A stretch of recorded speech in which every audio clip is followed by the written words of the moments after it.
إن الحمد لله نحمده ونستعينه ونؤمن به ونتوكل عليه ونعوذ بالله من شرور أنفسنا ومن سيئات أعمالنا من يهده الله فلا مضل له ومن يضلل فلا هادي له وأشهد أن لا إله إلا الله وحده لا شريك له وأشهد أن محمدًا عبده ورسوله أرسله بالهدى ودين الحق ليظهره على الدين كله ولو كره المشركون اللهم صل على محمد وعلى آل محمد كما صليت على إبراهيم وعلى آل إبراهيم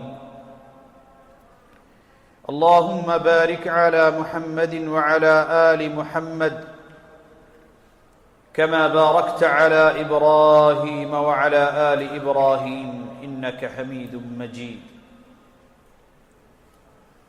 أما بعد فإن خير الحديث كتاب الله وخير السنن سنن محمد مصطفى صلى الله عليه وسلم وشر الأمور محدثاتها فإن كل محدثة بدعة وكل بدعة ضلالة وكل ضلالة في النار يا أيها الذين آمنوا اتقوا الله حق تقاته ولا تموتن إلا وأنتم مسلمون അല്ലാഹുവിൻ്റെ വിധിവിലക്കുകൾ പാലിച്ച്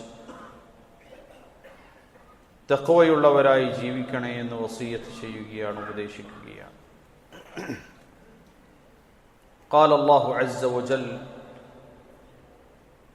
ولله على الناس حج البيت من استطاع إليه سبيلا. ആളുകളുടെ മേൽ ജീവിതത്തിൽ ഒരിക്കലെങ്കിലും അള്ളാഹുവിൻ്റെ ബൈത്തിലേക്ക് ഹജ്ജ് കർമ്മത്തിനായി പോകുകയെന്നുള്ളത് അവർക്ക് സാമ്പത്തികമായും ശാരീരികമായും അതിന് സാധിക്കുന്ന പക്ഷം അത് നിർബന്ധമാക്കപ്പെട്ടതാണ് എന്ന് നമ്മെ പഠിപ്പിക്കുന്നു. പരിശുദ്ധ ഇസ്ലാമിൻ്റെ 5 സ്തംഭങ്ങളിൽ ഏറ്റവും സുപ്രധാനമായ ഒന്നാണ് ഹജ്ജ് കർമ്മം എന്ന് പറയുന്നത്. ലോകത്തിൻ്റെ നാനാഭാഗത്തു നിന്നും വിശ്വാസികളായ ആളുകൾ വർഷത്തിലൊരിക്കൽ അള്ളാഹുവിൻ്റെ ബൈത്തിൽ സംഗമിക്കുകയും എല്ലാവരും ഒരുപോലെ വസ്ത്രം ധരിച്ച് അള്ളാഹുവിൻ്റെ വിളിക്കുത്തരം ചെയ്ത് റബ്ബിന്റെ നാമങ്ങൾ പ്രകീർത്തിച്ചുകൊണ്ട് നിർവഹിക്കുന്നതായ ഉന്നതമായ ഏറെ പ്രതിഫലാർഹമായ ഒരു ഇബാദത്താണ് ഹജ്ജ് എന്ന് പറയുന്നത്. മഹാനായ റസൂൽ കരീം സല്ലല്ലാഹു അലൈഹി വസല്ലമ പറഞ്ഞു, മൻ ഹജ്ജ ഹാദൽ ബൈത്ത് ഫലം യർഫുസ് വലം യഫ്സുഖ് റജഅ കയൗമി വലദത്ഹു ഉമ്മുഹു. ആരെങ്കിലും അള്ളാഹുവിന്റെ ബൈത്തിലേക്ക് ഹജ്ജ് കർമ്മം നിർവഹിക്കാനായി വരികയും അതിലേതെങ്കിലും അർത്ഥത്തിൽ പരസ്പരം അന്യോന്യമുള്ള പകയില്ലാതെ, വിദ്വേഷമില്ലാതെ, തർക്കങ്ങളില്ലാതെ, തിന്മകളില്ലാതെ ശരിയായ രൂപത്തിൽ മബ്റൂറാകുന്ന ഹജ്ജ് കർമ്മം നിർവഹിച്ചയാൾ മടങ്ങുകയാണെങ്കിൽ റജഅ കയൗമി വലദത്ഹു ഉമ്മുഹു, തന്റെ മാതാവിന്റെ ഉദരത്തിൽ നിന്ന് പെറ്റുവീഴുന്ന ഒരു കുഞ്ഞിനെ പോലെ പാപമുക്തനായി അയാൾ മടങ്ങുമെന്ന് മുഹമ്മദ് മുസ്തഫ സല്ലല്ലാഹു അലൈഹി വസല്ലം. അല്ലാഹു സുബ്ഹാനഹു വ തആല പരിശുദ്ധ ഹജ്ജ് കർമ്മത്തിനായി പോകാൻ സാധിക്കുന്ന രൂപത്തിൽ അൽഹംദുലില്ലാഹ് ആരോഗ്യവും അതുപോലെ തന്നെ സമ്പത്തും നൽകിയിട്ടുണ്ട് എങ്കിൽ അവിടെ നമ്മൾ മനസ്സിലാക്കേണ്ടത് മനുഷ്യന്റെ എല്ലാ ആവശ്യങ്ങളും എല്ലാ ആഗ്രഹങ്ങളും സഫലീകരിച്ച് പിന്നെ വല്ലതും ബാക്കിയുണ്ടെങ്കിൽ ഹജ്ജ് ചെയ്യുക എന്നുള്ളതല്ല. അവനെ സംബന്ധിച്ചിടത്തോളം അവന്റെ സാമ്പത്തികമായ കാര്യങ്ങൾ അവൻ നിശ്ചയിക്കുമ്പോ എനിക്ക് സുപ്രധാനമായി നിർവഹിക്കേണ്ട ഹജ്ജ് കർമ്മം ബാക്കിയുണ്ട്, അതിനുവേണ്ടി ഞാൻ കരുതേണ്ടതുണ്ട് എന്നുള്ള ബോധ്യത്തോടുകൂടി മാനസികമായും സാമ്പത്തികമായും തയ്യാറെടുക്കുന്നവർക്കാണ് അതിനുള്ള തൗഫീക്ക് ലഭിക്കുക.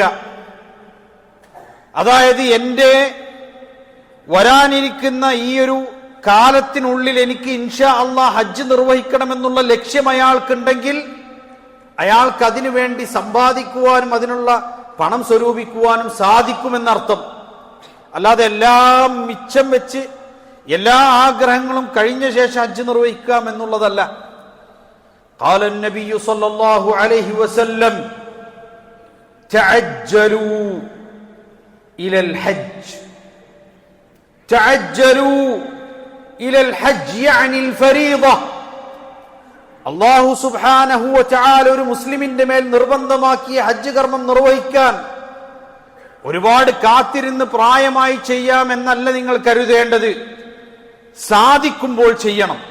ആരോഗ്യം കൊണ്ടും സമ്പത്ത് കൊണ്ടും ഒരു മനുഷ്യൻ ആ കർമ്മം പൂർത്തിയാക്കാൻ അയാൾക്ക് സാധിക്കുന്ന ഘട്ടം വരുമ്പോൾ അയാൾ ചെയ്തു കൊള്ളണം. അതിന് നിങ്ങൾ അലംഭാവം കാണിക്കരുത്. فإن أحدكم لا يدري ما يعرض له. انظر إلى قول النبي صلى الله عليه وسلم تعجلوا إلى الحج يعني الفريضة فإن أحدكم لا يدري ما يعرض له. ഹജ്ജ് കർമ്മം നിർവഹിക്കാൻ കാത്തു നിൽക്കരുതേ. കാരണം നാളെ നിങ്ങളിൽ ഒരാൾക്ക് എന്ത് സംഭവിക്കുമെന്ന് പറയാൻ സാധിക്കുകയില്ല. മുഹമ്മദ് മുസ്തഫ സല്ലല്ലാഹു അലൈഹി വസല്ലം. സമ്പത്ത് ചെലവഴിച്ച് ഹജ്ജ് കർമ്മത്തിന് പോയാൽ ഞാൻ ദരിദ്രനായി പോകുമോ പാപ്പരായി പോകുമോ?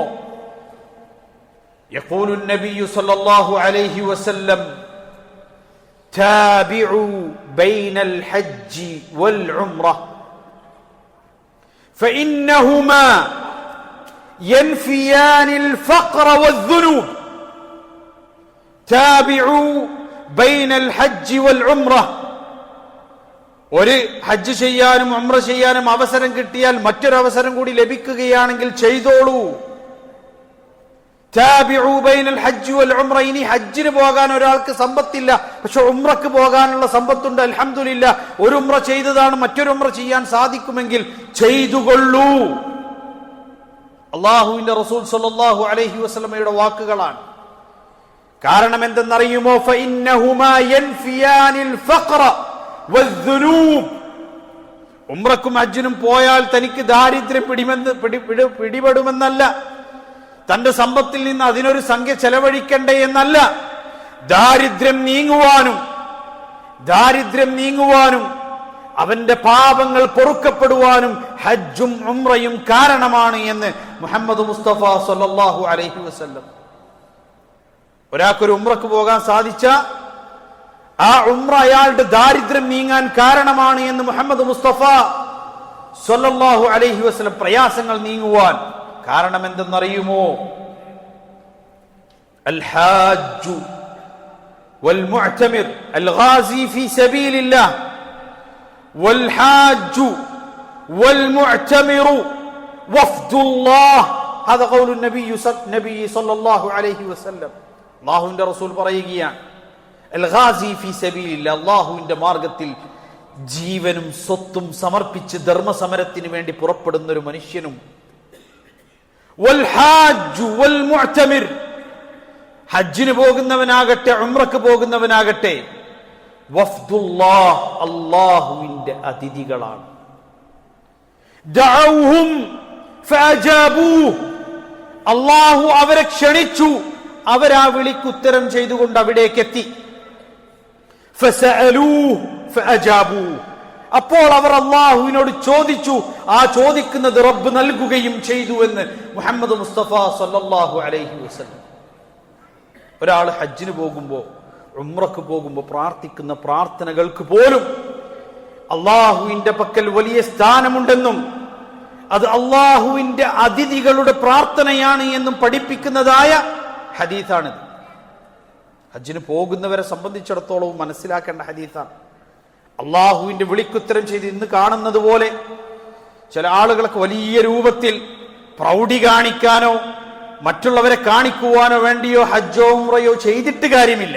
മറിച്ച് അള്ളാഹുവിന്റെ പ്രീതി ആഗ്രഹിച്ചുകൊണ്ട് ഇഖ്ലാസോടുകൂടി തന്റെ ജീവിതത്തിലെ ഏറ്റവും വലിയ അഭിലാഷമായ ഒരു ഇബാദത്ത് നിർവഹിക്കാനാണ് പോകുന്നത് എന്ന ബോധ്യത്തോടുകൂടി ഹജ്ജിനും ഉംറക്കും പോകണം. അങ്ങനെ പോകുന്നുവെങ്കിൽ മനസ്സ് ശുദ്ധമാകും, ഈമാൻ വർദ്ധിക്കും, അവന്റെ പ്രയാസങ്ങൾ നീങ്ങും, അവന്റെ ദുആക്കുത്തരം ലഭിക്കും. അള്ളാഹുവിന്റെ പക്കൽ അവന്റെ പാപങ്ങൾ മായ്ക്കപ്പെട്ടവനായി, സംസ്കരിക്കപ്പെട്ടവനായി, ശുദ്ധിയുള്ളവനായി മടങ്ങുവാൻ അവന് സാധിക്കും. അല്ലാഹു സുബ്ഹാനഹു വ തആല അത്തരത്തിൽ മഖ്ബൂലും മബ്റൂറുമായ ഹജ്ജ് നിർവഹിക്കുവാൻ എല്ലാവർക്കും തൗഫീഖ് നൽകുമാറാകട്ടെ. അഖൂലു ഖൗലി ഹാദാ വഅസ്തഗ്ഫിറുല്ലാഹ ലീ വലക്കും ഫസ്തഗ്ഫിറൂഹു ഇന്നഹു ഹുവൽ ഗഫൂറുർ റഹീം.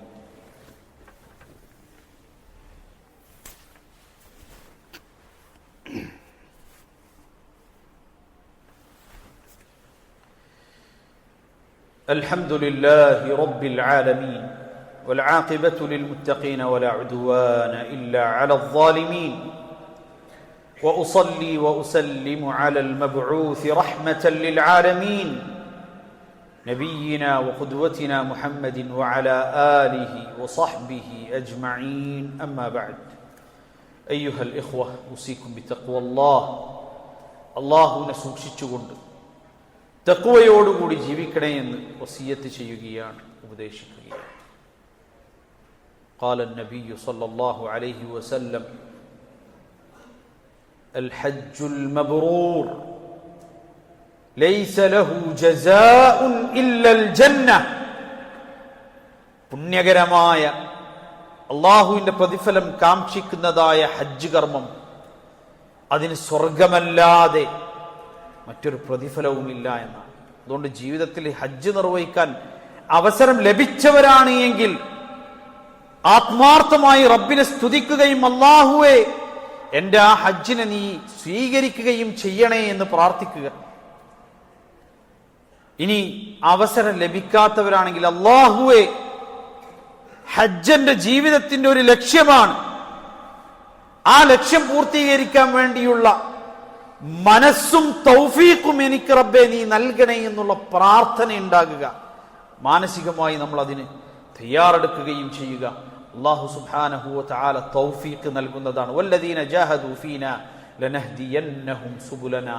അല്ലാഹുവിന്റെ ഒരു കൽപ്പന നിറവേറ്റാൻ വേണ്ടി ഒരു മനുഷ്യൻ ഇറങ്ങി പുറപ്പെട്ടാൽ പടച്ച റബ്ബ് അവൻ അതിനുള്ള വഴിയൊരുക്കി കൊടുക്കും. ഇനി അഥവാ അത് അവന് ലഭിച്ചില്ലെങ്കിൽ പോലും അവനത് ചെയ്ത പ്രതിഫലം അക്കാരണത്താൽ ലഭിക്കുമെന്ന് നമുക്ക് മനസ്സിലാക്കാൻ സാധിക്കും. അല്ലാഹു സുബ്ഹാനഹു വ തആല തൗഫീഖ് നൽകുമാറാകട്ടെ. اللهم اغفر للمؤمنين والمؤمنات والمسلمين والمسلمات الأحياء منهم والأموات إنك مجيب الدعوات يا قاضي الحاجات. اللهم أجرنا من النار، اللهم أجرنا من النار، اللهم أجرنا من النار. اللهم اجعل هذا البلد آمنا مطمئنا سخاء رخاء وسائر بلاد المسلمين. اللهم وفق ولاة أمورنا لما تحب وترضى وخذ بناصيتهم للبر والتقوى وارزقهم بطانة صالحة واحفظهم بحفظك يا رحمن والحمد لله رب